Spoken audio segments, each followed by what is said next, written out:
Okay, kids, we're going to talk about binding and purfling. We've got our bodies routed, as you've seen, and so now it's time to do our binding. Now, this particular binding, which I get from LMI, which I think is really yummy stuff, it's so pretty.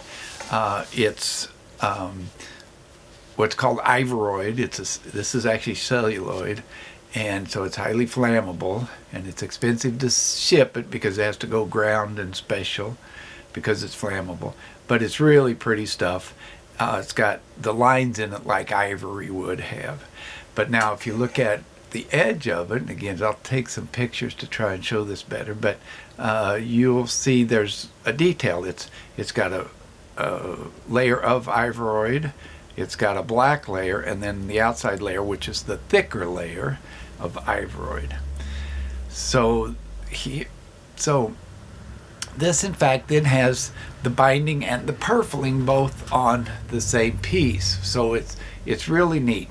So when you put that on your guitar and you look at it from the front, you're going to see a white, black, white. And so the white on the outside would consider binding, and the detail on the inside would be similar to purfling. The beauty of this is we don't have to cut different slots for our purfling, which some of the fancy layouts for binding on guitars can have different layers that you have to route to set your purfling in, and then a deeper layer on the outside to bind around all that. But this type of a binding, it makes your life a lot simpler. Binding is one of the hardest things you're going to do, particularly as a beginner, to make it right, to make it look good. So when you're buying your binding scheme, think about what kind of detail you want, and I would highly say do not try and put in a separate purfling line if you're just beginning. You've got a lot of other things to worry about. Don't complicate your build. So this is just a nice, beautiful binding that has purfling built into it. In other words, detail built into it, and it's gorgeous. So look at all the things from Stu Mac and LMI and all the Allied and all the suppliers, and find a binding scheme you like. And that's the plastics. And the plastics are easier to install than the wooden binding, because the wooden binding you have to bend some way or it'll break. So you either have to bend it over your hot iron, or I'm going to show you another way I've figured out how to use wood binding with some of my guitars. But here's an example of some wood binding. Here's the complete length. One of these goes around one side of the guitar. There we go, you can see it's not particularly very long, but this also has a detail on it.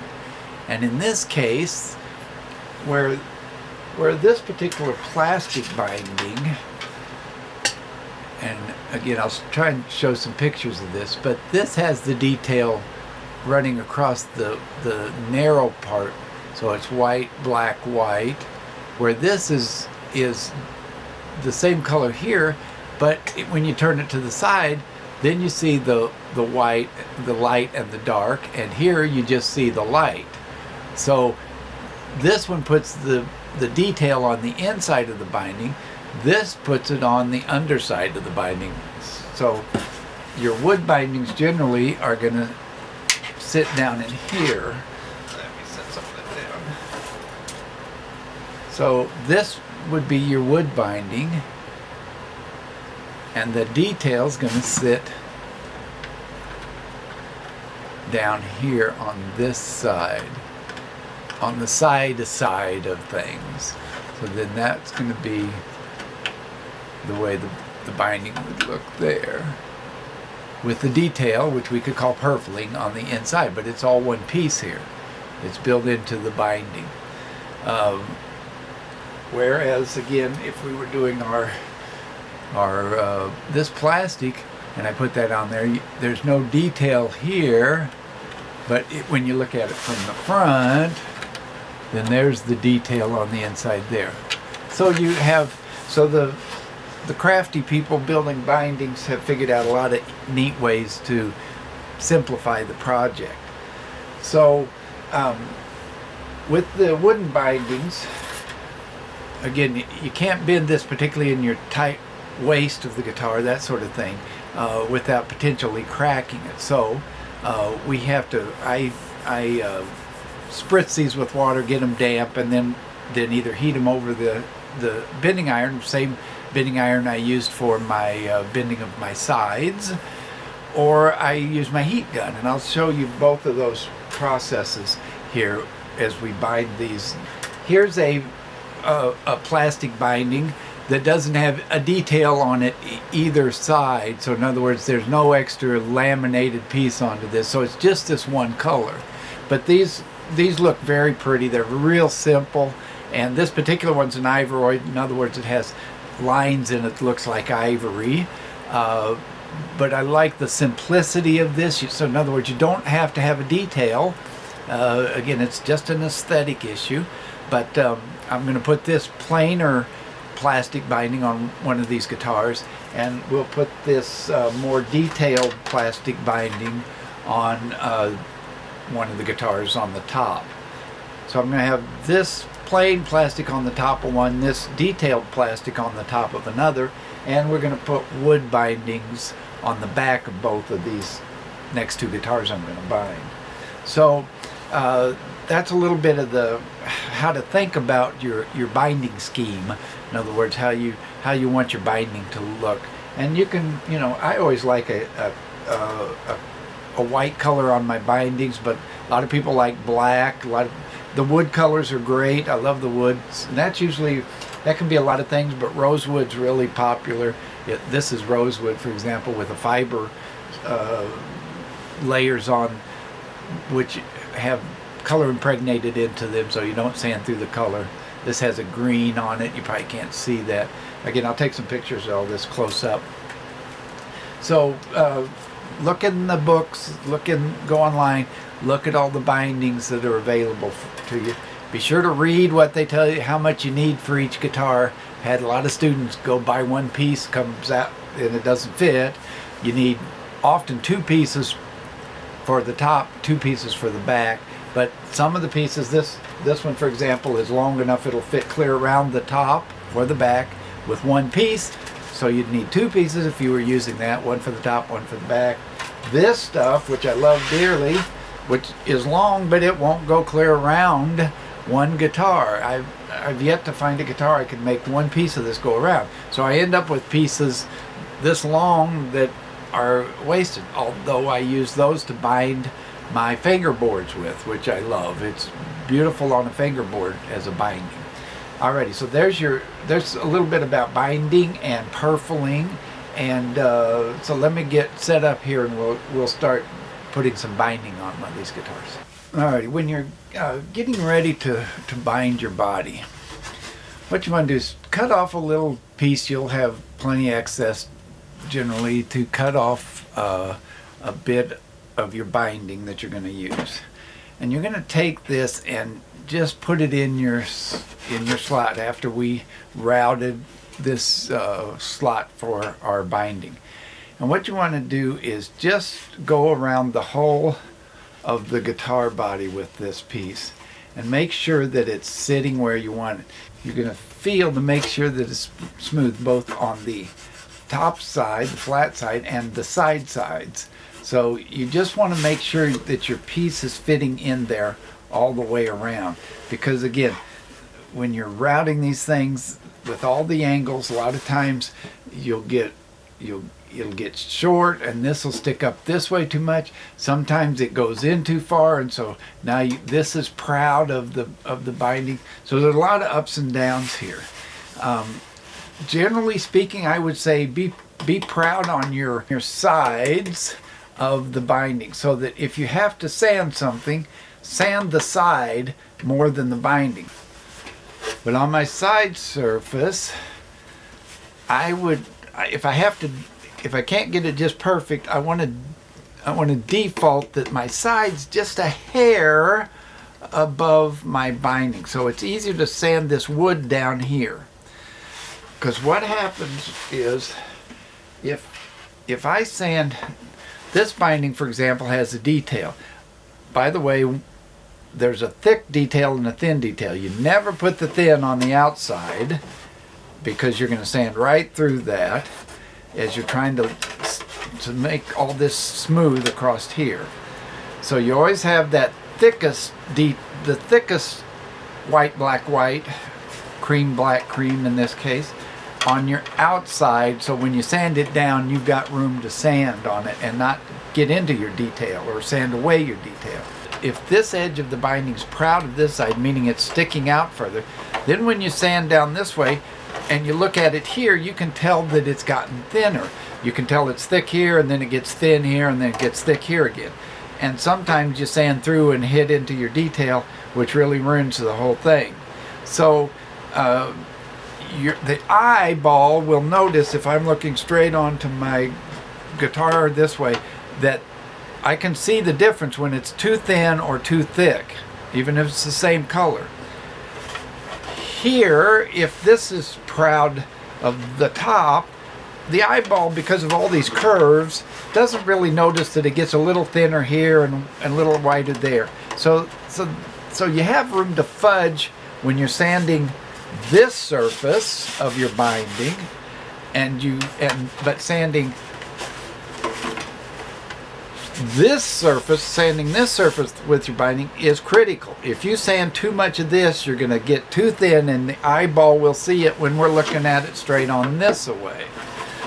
But if this is taller, I hope this makes sense, but if this is taller right through this shoulder than here, when we sand that down all smooth, the eyeball doesn't notice that when it's looking at it this way so much, because there are a lot of curves, and so it fools the eye and it's not as noticeable.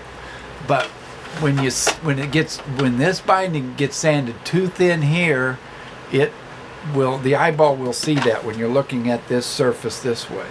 So, and that's one of the most critical mistakes beginners make with binding, is sanding this too thin right here. When you're sanding this side, and by the way, what happens is you've got something here, some glue, and you're thinking about that, and you're sanding it, you forget to think about this. All of a sudden you look at this and you've gotten this really thin here. Hope that makes sense, but those are some of the pitfalls with binding. So anyway, what I started talking about was taking a sample piece, just cut off a small piece, and just run it all the way around and inspect this groove. Make sure this fits in this groove perfectly all the way around. And if you have to do some adjusting, you can take your sharp chisel and take out, open it up a bit if you need to. So this is one of the hardest parts to do in the build, to get it to look right and nice. Once you get this routed, you want to come back with some sandpaper and get all the fuzzies off of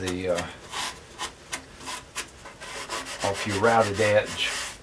So just go around the whole thing and get rid of the fuzzies. Don't sand this edge to where you're rolling it over. You want to keep it nice and sharp, like so. So work on your groove, get it all cleaned up, sand it nicely, and then you're ready to glue it down. So again, in the case of this particular piece of binding, and check all your binding, but what we find is that this stuff won't go clear around the guitar. So if I hold it there and take it around, it ends up way short. So you want to cut it down to the size of 1/2 of your instrument, because you don't want to you don't want to fight with all this excess over here. So take your piece, leave yourself plenty of room, but just hold it in place, bring it around, and then mark it. Again, don't cut yourself short. And then, so I've got a mark there, and then I'm going to cut that off. take a file and just square this up. Make sure you got a nice square end on this. We're going to start here and go this way with this piece. Be sure to get your detail on the inside. Sometimes if you've got a top where you can't see where your center line is particularly, just take a little pencil, and once you find it, mark it, and you know that's where you want to start your binding at, right in the center. So I'm ready to go here. I'm going to be using this is called vinyl adhesive. Again, LMI sells this. A lot of people do this with super glue these days, and that's fine. You can use whatever, but I like this stuff. It smells like the old airplane glue, and it has properties where it actually melts the binding and adheres it to the wood. And I got this all closed up after I used it the last time, so it won't dry out. So again, get some old paper towels ready, because you're going to make a mess. Now, if you're doing this by yourself, which a lot of times I've done that, I'll take my, can you see this thing? StewMac makes this, and it's really handy because I can just grab and tear and go. But if I didn't have this, sometimes, and I just got this recently, by the way, I've cut myself on this machine more than I've cut myself with all of my chisels and everything else in the shop. This cutter was really sharp. I took a file to and dulled it down. StewMac, if you're listening, take a hint. You might not want to make that so sharp. But anyway, I don't know if you can see that. Let me tilt this down here. If I'm working by myself, I'll take and do a bunch of strips and put them on the edge of my bench, like so. Because, and I'll do the whole thing with them, because then, especially when you're working by yourself, it's a mess. You're going to be working. If they're already cut and ready to go, then you just pull them off that way. Matter of fact, that's often easier than pulling them off this machine, but I'm going to stick with that for now. So here we go. We're going to take our adhesive, and we're going to just start in like about so. This stuff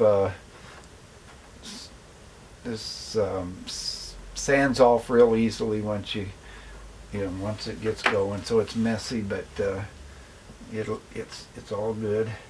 So move that right to your middle line. Push your tape. Oops, I just did what I told you not to do. I started with my detail on the wrong side. So here we go. This goes that way with the detail to the inside. And just get your tape on there.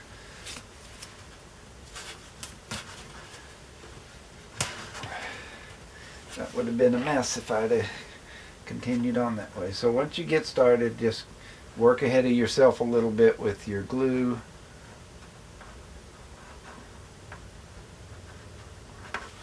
Again, you can get your fingers in there. It's not going to hurt you. And come around.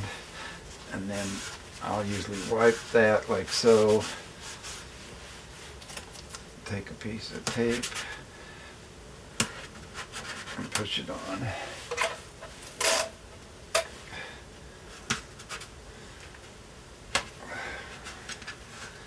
There we go. And every few I'll pull down. Most of the times I'll get my thumb in there and push with it. A lot of times you'll need to back it up with something like that.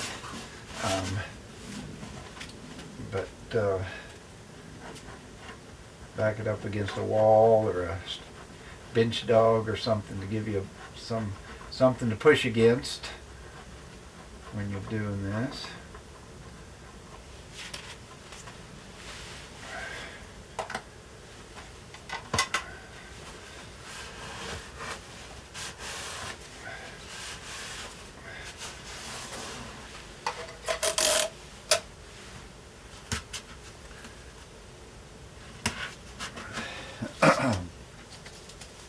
The blue tape, which is, can you see me there?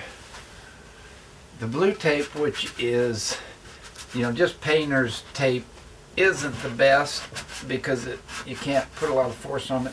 This green tape is great, but it's expensive. It's the car guys use this green tape for when they paint to trim out. The white is good as well. It's pretty sturdy. My least favorite's this blue printer's tape, and I don't use it but in places where it's not too critical. In here, again, I don't know what you're seeing. In the waist here, I definitely use the green, the heavy duty stuff. You really got to push in there, but otherwise, the blue can work for a lot of this, and it's already setting just me holding it and gabbing here. Push that in with my thumb and tape it.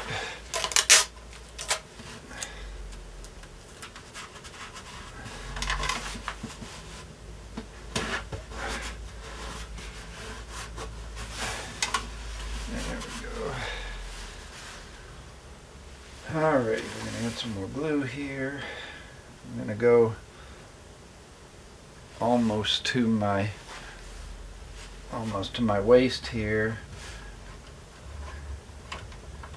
I want to just get up to the waist and then put some fresh glue in there right where I want to be working, so I can really know that I've got a good scold on it.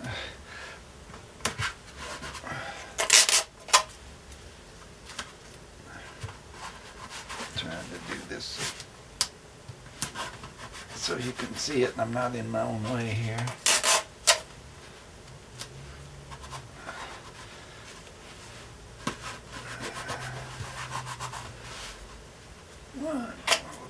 Doing some of these guys. Really pull that tight, and you can see if you've got any gaps as you're going along here. So watch as you go. Okay, now I'm going to do this tight waist, and I'm going to start way back here, come clear around. Be sure I got a nice bunch of glue in there, because this is critical here.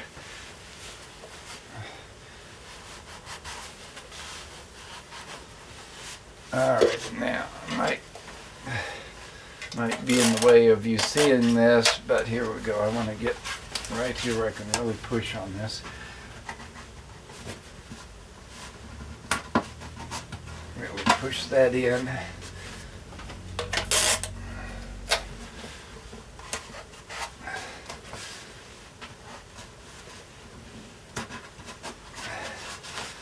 There we go. Heavy-duty green one. Push that in tight. There we go. Nice. And around here. Alrighty. There we go. And I can look down in there and see that all is nice and tight. Sometimes, if you feel like it's popping out, you can come around here and set that stuff if you want with a little hammer. Alrighty, so here we go around the final bend.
more there.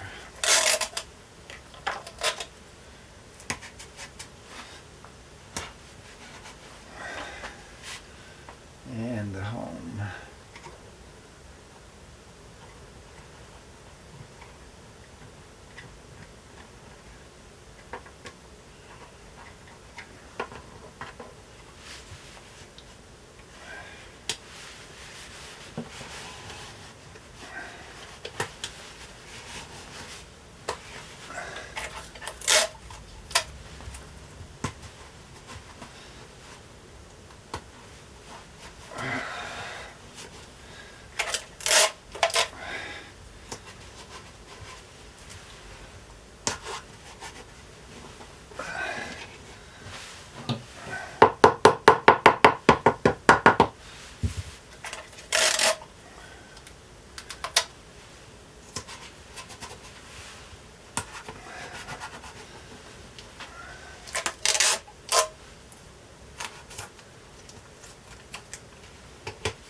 Take a snipper.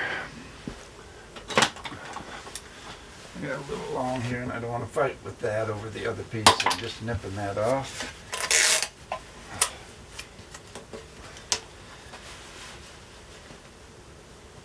There we go.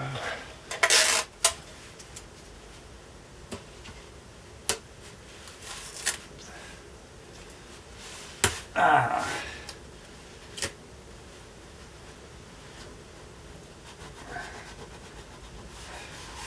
Okay, there we go. There's a binding on, tape down. It all looks great. So we're good. Now I'll do this other half and then we'll get back to you.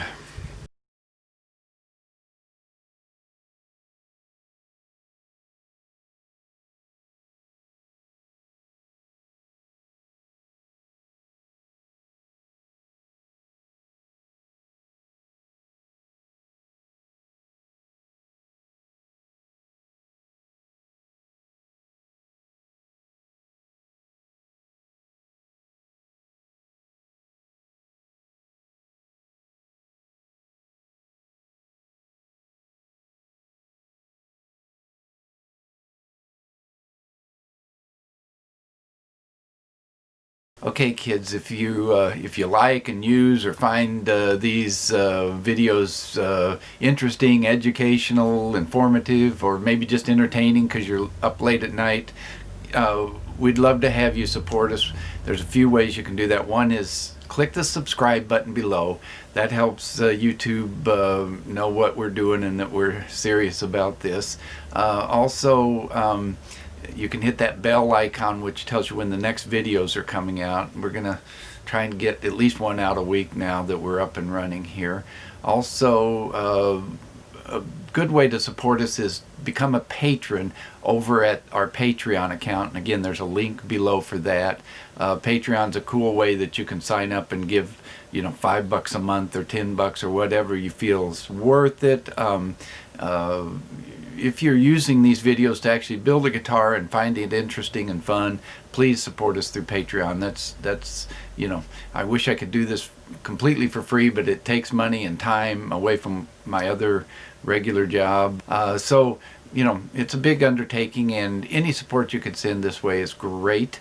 So, you know, it's all been very fun so far for me, and I hope you guys are having fun at this as well, and we greatly appreciate all your support, so thanks.